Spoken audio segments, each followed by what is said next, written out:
Hari ini saya mengantar, kan tugas saya mengantar keluarga Hadi Saputro atas nama putranya yang sudah dikuasakan pada kawan-kawan Peradi, sama ibunya. Ibu siapa? Humaina. Ibu Hadi Saputra. Ibunya Hadi Saputra, ya. Ibu Humaina. Humaina. Jangan gemeter, Bu. Ibu Humaina ya. Humaina. Dari mana, Ibu? Dari Karya Bakti. Kecamatan? Kesambi. Kota? Kelurahan Karya Mulia, Cirebon. Kotanya Cirebon. Mereka adalah orang tua dari Hadi Saputra. Hadi Saputra itu salah satu terpidana dari 7 terpidana hukuman seumur hidup yang sampai hari ini masih mendekam di penjara. Mereka semuanya kan sudah tahu akan mengajukan peninjauan kembali. Menuju peninjauan kembali itu tidak sembarangan. Kita harus mengumpulkan alat bukti yang cukup, sehingga ketika diajukan mereka harus terbebas dari dekaman penjara. Dari rangkaian peristiwa yang sudah kami sampaikan ke sini, mereka pertama dulu menyampaikan laporan terhadap dugaan kesaksian palsu Pak RT Pasren dan anaknya Abdul Kahfi. Yang kedua, dugaan kesaksian palsu Aep dan Dede. Nah, ini sekarang yang ketiga. Yang ketiga ini yang akan dilaporkan siapa? Pak Rudiana. Nah, jadi mereka akan melaporkan siapa, sekali lagi yang keras? Pak Rudiana. Mereka akan melaporkan Ibtu Rudiana. Sehingga dengan pelaporan Ibtu Rudiana ini, kita berharap sudah 3 laporan dengan hari ini yang disampaikan. Bareskrim untuk segera memproses, sehingga kita nanti memiliki landasan yang cukup untuk mengajukan PK, membebaskan ke-7 terpidana yang mendapat hukuman seumur hidup. Laporan Ibtu Rudiana ini terkait apa yang mau difokuskan? Materi yang akan dilaporkan biarkan kuasa hukum yang menyampaikan. Baik, rekan-rekan sekalian, terima kasih ya. Betul, pada hari ini kami kuasa hukum dari terpidana, ya, kami mendapatkan kuasa kan dari 6 terpidana. Yang hari ini akan melaporkan itu 1 terpidana atas nama Hadi Saputra akan melaporkan Ibtu ya, saat itu yang sekarang Ibtu Rudiana. Terkait apa? Terkait apa yang dialami tahun 2016, kan gitu kan? Isinya apa? Tunggu nanti sesudah kami melakukan laporan ya. Nanti kami akan sampaikan apa isinya. Saat ini kami tim lengkap nih, ada Mas Dwi Anto Prianto selaku Ketua Harian DPN Peradi, dan juga ada Mas Asido Huta Barat ya, Ketua PBH Pusat, dan juga ada kuasa hukum lain, ada Bang Ruli. Kami tim lengkap nih sini, ada Mbak Riri dan yang lain semua kami lengkap sini. Kami hadir di sini kurang lebih hampir mau 25 orang kali ya, tim kuasa hukum Bang, ya, mendampingi. Sedikit bocoran Bang, dugaan kesaksian palsu seperti apa yang dilakukan? Jadi gini, kami bukan hanya melaporkan tentang kesaksian palsu ya, tapi melaporkan tentang apa yang mereka alami ya. Kan sebagaimana kita tahu bahwa selama ini ada isu tentang penganiayaan, ada isu tentang penyiksaan, ada isu tentang penekanan secara psikis ya. Itu salah satu yang akan kami laporkan mewakili Hadi Saputra, apakah betul gitu, kita uji kan gitu loh. Karena ada saksi yang melihat, ada bukti-bukti yang kami lampirkan, gitu kan? Bang, ini berarti cuma 1 terpidana aja yang melaporkan, terpidana lain ada yang melaporkan terkait ini enggak? Mungkin Bang Ruli bisa tambahkan, Bang Ruli sama Mas Dwi. Kenapa yang melaporkan cuma 1 terpidana? Ya, begitu kan? Saya bantu nanyanya. Teknis Kang Ruli. Baik. Kali ini memang baru Hadi Saputra. Tentu saja Hadi Saputra itu kan membutuhkan saksi-saksi dan bukti-bukti kenapa dia melaporkan. Nah, untuk itu maka kawan-kawan terpidana yang lain hari ini mungkin hanya sebagai saksi dulu. Gitu. Mungkin besok atau lusa kalau kita memungkinkan bisa saja kita juga akan melaporkan yang lainnya juga atas 6 terpidana yang saat ini ada di dalam. Bang, tapi ini terkait penganiayaan foto lebam yang beredar di dalam penjara atau yang antara mana? lain itu. Bang, tapi ini ada kaitannya dengan permintaan kuasa hukum untuk mengembalikan tahanan ke Cirebon apa gimana? Oh itu enggak. Kalau pengembalian tahanan Cirebon itu kami sudah kirim surat kemarin itu kepada Dirjen Pas dan juga kepada ketua-ketua lapas supaya para terpidana ini dikembalikan ke lapas asalnya. Kenapa? Karena kasihan keluarganya mau menemui aja susah, harus mengeluarkan biaya yang begitu banyak ke Bandung. Padahal yang biasanya mereka dekat di Cirebon sana bisa berhubungan. Nah ketika dia ke Bandung, pun sampai hari ini keluarga Sudirman hanya orang tuanya saja yang boleh. Ini kan juga, tapi saya nggak mau berdebat di situ deh. Saya hanya mau bilang bahwa yang bertanggung jawab atas semua ini adalah kepala lapas. Maka kami minta kepala lapas untuk mengembalikan para terpidana ini ke Cirebon. Karena persoalan dengan Bandung saya kira sudah selesai, masalah Peggy kan sudah selesai. Nggak ada lagi, apalagi yang ditunggu gitu. Itu saja itu mengenai surat ya. Saya kira kan kalau itu sudah dilaporkan oleh pengacara yang lain ya di Cirebon, dia dilaporkan. Yang kami laporkan ini adalah masalah pidananya, perbuatan tindak pidana yang dia lakukan. Dia bikin laporan polisi itu kan model B, bukan model A. Artinya kita anggap dia masyarakat biasa. Gitu. Oleh karena itu apa yang dia lakukan, melakukan penangkapan, melakukan penekanan dan lain sebagainya, itulah yang akan kita laporkan. Mari kita uji, kita kawal aja sama-sama. Kita uji nih. Bang, berarti penganiayaan apakah ada juga laporan terkait dugaan kesaksian? Ya udah otomatis di dalamnya udah ada di dalam jadi. Yang dibawa apa aja, Bang? Hah? Saya nggak akan perlihatkan, tidak akan perlihatkan pada bapak-bapak ya, nanti setelah LP lah. Nanti kita akan perlihatkan semua.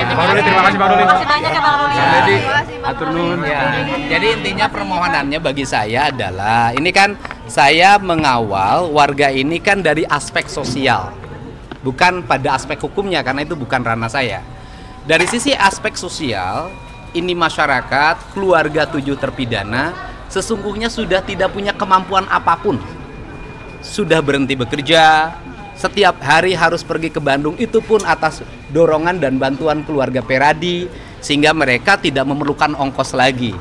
Kemudian ke depan saya minta aspek-aspek sosial itu diringankan dengan cara para terpidana dikembalikan lagi ke lapas Cirebon, karena itu akan menekan angka kos ekonomi mereka, sehingga nanti grafik BPS-nya meningkat, ekonomi mereka meningkat lagi, dan itu mengurangi kemiskinan di Indonesia. Ini yang paling penting. Kemudian yang berikutnya adalah dari sisi sosial, saya sebagai warga masyarakat Jawa Barat, ini kan publik harus tahu bahwa Pak Rudiana itu melaporkan derita yang dialami oleh anaknya itu sebagai pribadi, sebagai masyarakat sipil biasa.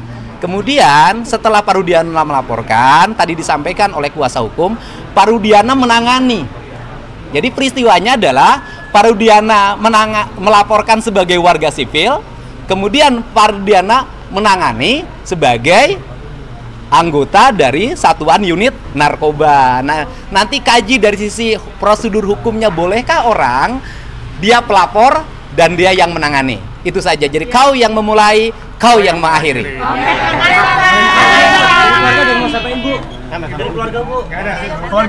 Boleh Ibu ngomong aja. Boleh ngomong aja. Bapaknya ngomong apa? Ngomong aja. Wah, ini kan murni warga. Ngomong apa Bapak, silahkan. Ya, kalau kita mah cari yang lurusnya aja. Kepengen ya Pak Rudiana segera diproses aja.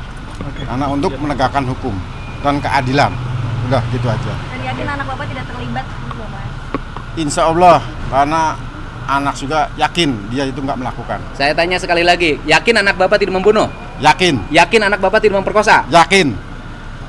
Soal Ibu Rudiana ini ada dugaan kesaksian palsu dari keluarga sendiri, bagaimana? Ya kalau kita mau menyudutkan orang, kita nggak mau.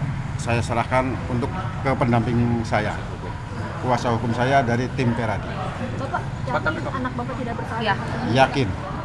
Pak, tapi kan ini proses sudah berjalan dan kemarin juga Peggy Setiawan, tersangka baru itu berhasil memenangkan gugatan pra peradilan. Kalau dari Bapak sendiri, harapan untuk putra Bapak dan juga terpidana lain seperti apa? Secara umumnya boleh disampaikan ke depan kamera gitu? Iya, Pak. Ya kalau harapan keluarga, ya utama kebebasan anak-anak saya.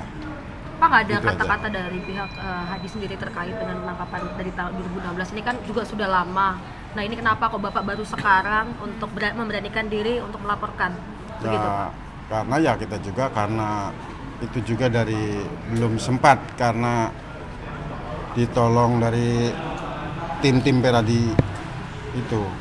Karena ya saya juga nggak berani ngungkapin itu. Apakah mulai berani itu Peggy Setiawan bebas? Iya. Enggak. Karena kita juga diarahkan ke tim Peradi.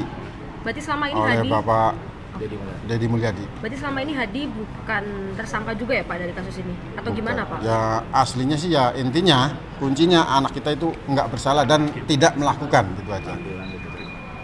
Jadi gini rekan-rekan sekalian. Kita boleh. Jadi saya bersama rekan-rekan kuasa hukum, nanti Pak Asido boleh tambahkan ya.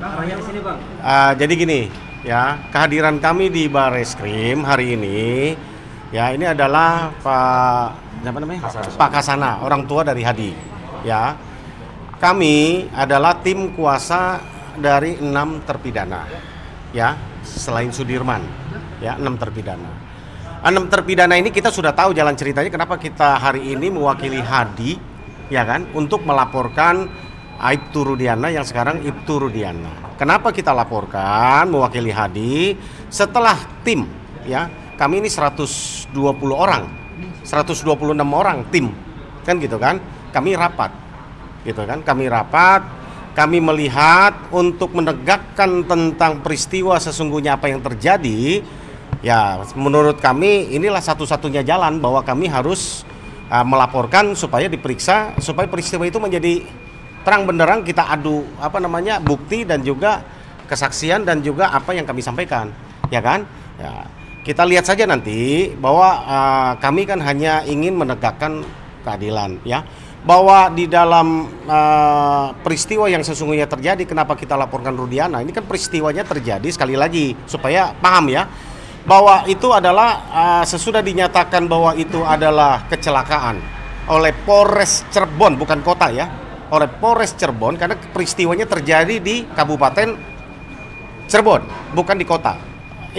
Aibtu Rudiana sendiri adalah unit narkoba dari Polresta Cirebon, ya.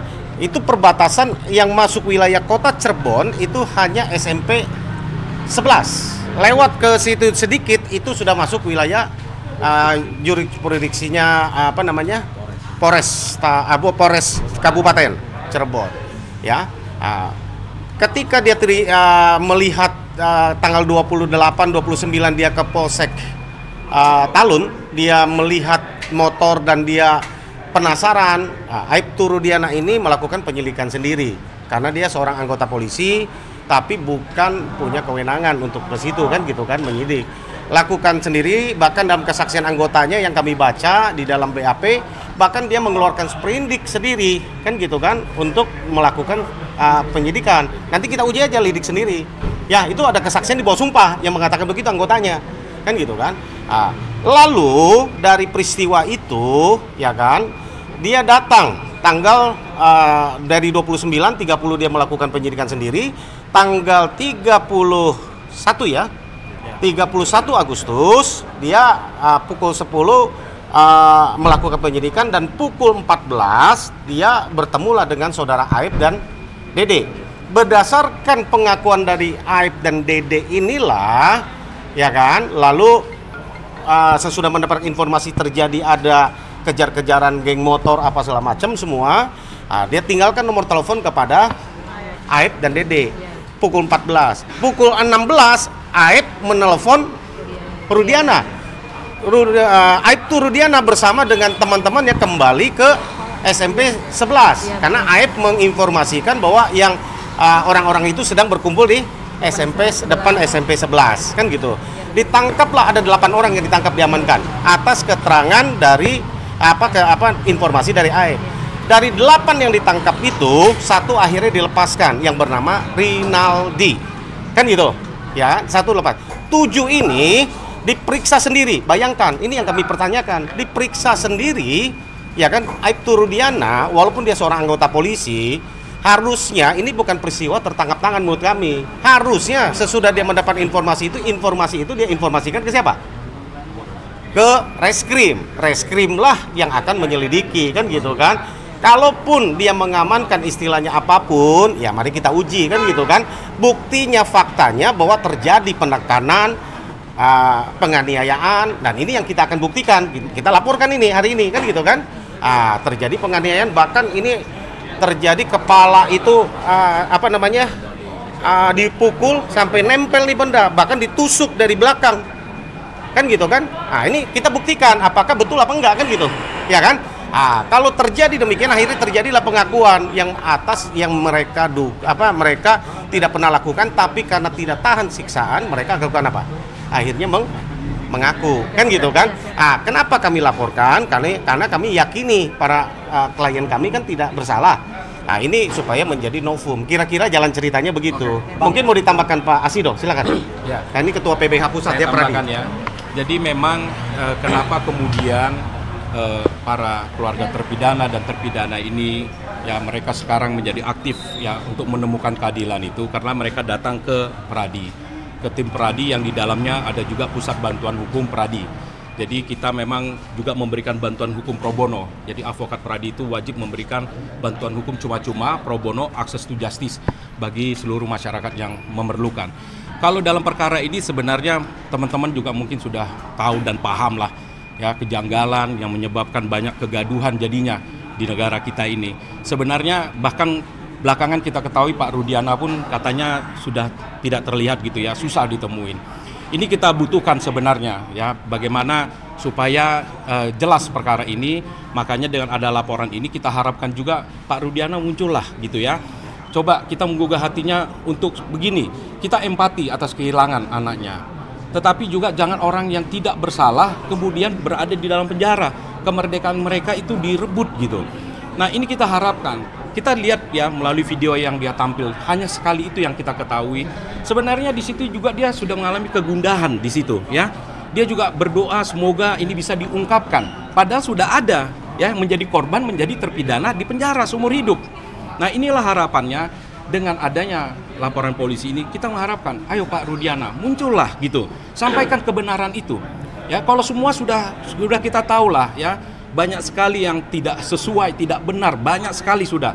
Ya, bagaimana tadi disampaikan oleh Pak Jutek, bagaimana juga yang 2 saksi fiktif, Liga Akbar juga dan seterusnya, ya pra-peradilan Peggy. Jadi apalagi yang kita tunggu ini sekarang ini kan gitu. Ayo muncullah Pak Rudiana, sampaikan kebenaran itu. Biar juga tenang nanti ya almarhum di surga gitu ya. Biar bisa tahu, jangan gara-gara ya seperti itu. Jadi overaktif nih sebenarnya kan. Ya wajar mungkin karena ketika anaknya mengalami kejadian seperti itu. Tapi kalau sudah mengetahui ini tidak benar, kita mengharapkan sampaikan kejujuran itu. Kasihan ini para keluarga terpidana, para terpidana, mereka ini ingin kembali ya merdeka, ya tidak di dalam penjara. Jadi itu yang kami harapkan. Ya kalau tidak ini laporan akan jalan terus dan Pak Rudiana harus mempertanggungjawabkan itu. Gini, kami hanya menyampaikan gini sedikit ya sebelum ada pertanyaan. Kami hanya menyampaikan gini. Supaya lebih objektif, maka kami membuka pintu lewat laporan-laporan yang kami sampaikan. Kalau menurut kami dari tim kuasa hukum bahwa proses ini dimulai dari tahun 2016 kan menurut kami sudah mau dibilang cacat formil dan lain banyak hal yang kita sampaikan diragukan lah kan gitu kan hasilnya walaupun sudah inkrah secara hukum ya secara faktanya inkrah. Tapi kami membuka pintu dengan kami laporkan Pasren, Kavi, Dede, Aep, dan juga hari ini Rudiana, pintu masuk untuk penyidik untuk memulai satu proses yang baru. Kan gitu kan, satu proses yang baru, biarlah yang sudah inkrah itu kami akan tempuh yang namanya PK untuk menyelesaikannya. Karena itu itu kan proses hukum yang sudah inkrah kita harus hargai kan gitu kan. Biarlah kami selesaikan lewat situ. Sekali lagi kami tidak menyasar kepada institusi manapun, kita ingin mengoreksi. Kalau bila mana ada kekeliruan pada masa lalu hukum, ya mari kita koreksi sama-sama. Tidak kesalahan institusi secara polisi. Kepolisian tidak salah secara institusi. Ya kan? Ini oknum. Kan gitu kan? Oknum yang mungkin salah prosedur, ya kan? Ini tentu kita harus koreksi. Tapi hasil pekerjaan dari kepolisian penyidik saat itu sudah diterima P21 oleh jaksa. Sudah diperiksa di pengadilan tingkat 1, sudah diuji di banding, bahkan sampai ke kasasi. Menurut saya ya kita hargailah pekerjaan itu kan gitu kan. Sistemnya, tapi kalau memang ini salah, ini menjadi satu catatan buat kita bahwa ini kesalahan yang berjamaah menurut kami kan, ini sistem kan. Nah ini tentu prihatin kami. Orang yang tidak bersalah seumur hidup masalahnya. Ini 340 ada junto 55 penyertaan, pembunuhan berencana dengan apa? Ada yang turut serta. Persoalannya dari 8 orang 1 dihukum 8 tahun. 8 tahun pun karena di bawah umur. 7 terpidana lain semuanya rata seumur hidup. Lah, buat kami penegak hukum dan praktisi hukum bingung gitu loh. Seharusnya yang paling berat itu adalah otak pelaku. Pelaku yang paling sadis, ya kan? Ini semua dipukul rata. Ini kan pertanyaan kami, di mana unsur keadilan yang kita ini kan? Ada apa pengadilan tahun 2016 itu? Kan gitu kan? Ini pertanyaan-pertanyaan ini loh. Kalaupun iya terjadi peristiwa itu ya, kan gitu kan? Ini kan sungguh apa ya? Miris buat kami. Mereka kalau tidak kita tolong, mereka akan sampai mati ada di mana? Penjara, karena tidak dapat remisi, tidak dapatkan keringanan apapun gitu loh kan gitu kan. Gerasi mereka sudah pernah lakukan, walaupun oleh karena iba dari siapa? Dari petugas lapas mereka ikuti segala jalan karena kurang pengetahuan mereka.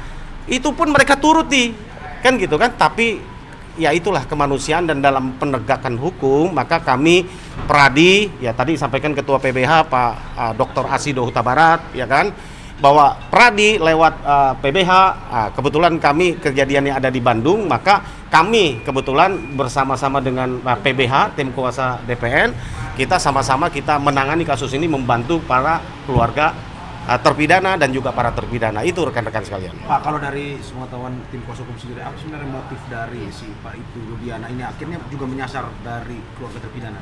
Kami tidak paham ya motifnya apa ya, kami kan nggak bisa ini kan gitu kan. Kami hanya mau serahkan saja kepada proses hukum yang berjalan, tapi kami bisa maklumin lah sebagai orang tua tadi yang sampaikan Pak Dr. Asido ya, kita bisa maklumin. Tapi ya menurut kami kalau gara-gara hanya ingin emosi lalu menghukum akibat ada 7 orang 8 orang yang terhukum kan nggak benar kan gitu. Ya tentu kami simpati lah sebagai korban gitu. Apakah memang ini langsung menyasar atau sebenarnya sebelumnya ada hubungan dalam arti bahwa nggak ada, nggak tahu, kita dalam penyidikan kita belum tahu, kita belum temukan. Itu aja. Makasih ya.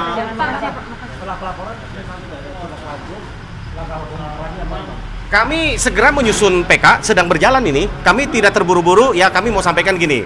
Kami hanya kuasa hukum dari 6 terpidana. Ya.